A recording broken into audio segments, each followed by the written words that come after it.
बुढी आमाहरूलाई पनि हातखुट्टाहरू कटकट खाएको यो धेरै कुराहरूमा चाहिँ एकदमै राम्रो रहेछ। मेन कुरा हड्डीको दुखाइहरूको लागि चाहिँ। नमस्कार, म कलाकार युगज्योति क्रियाशील। मेरो विगत केही वर्ष अगाडि लडेर खुट्टा भाँचिएको थियो। त्यसपछि अब निको त भयो, हिँड्न सक्ने भएँ, तर यो चिसो बढ्दाखेरि अनि त्यसपछि पानी पर्दाखेरि एकदमै दुख्ने, करकर खाने। त्यही माथि हाम्रो यो सुटिङमा चाहिँ यो डाँडा काँडामा उकालो हिँड्नुपर्ने, ओह्रालो हिँड्नुपर्ने, एकदमै दुखेर हिँड्नै नसक्ने भएँ, खन्च्याङ भयो। त्यसपछि हाम्रो कलाकार साथीहरूमा टिममा नै मैले यो कुरा चाहिँ सेयर गरेँ। उहाँहरूले पनि देख्नुभयो के भएको तपाईँलाई खुट्टा भन्दाखेरि मैले भुइँचालोमा यसरी परेको तर बल्झी राख्छ भन्ने कुरा गर्दाखेरि धेरैजना साथीहरूले चाहिँ सल्लाह दिनुभयो। हाम्रो कलाकार टिममा पनि धेरैजनाले चाहिँ प्रयोग गरिराख्नु भएको रहेछ, किनभने हाम्रो कलाकार जीवन यही हो। अनि सबैलाई हातखुट्टाहरू जोइन्टहरू दुख्ने, अनि त्यसपछि उहाँहरूले कुन तेल युज गर्नुभएको छ भनेर सोद्धाखेरि चाहिँ यो हाम्रो नेपालमै बनेको जाइफल मिक्स्ड ओइल मैले पनि यो प्रयोग गर्न थालेँ।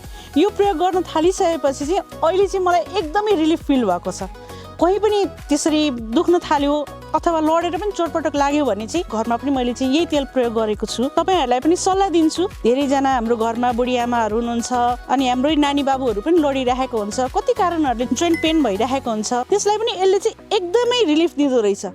त्यसैले म यहाँहरू सबैलाई, कलाकार युगज्योति, यहाँहरू सबैलाई नेपालमा बनेको उत्पादन जाइफल मिक्स्ड ओइल चाहिँ प्रयोग गर्न अनुरोध गर्छु।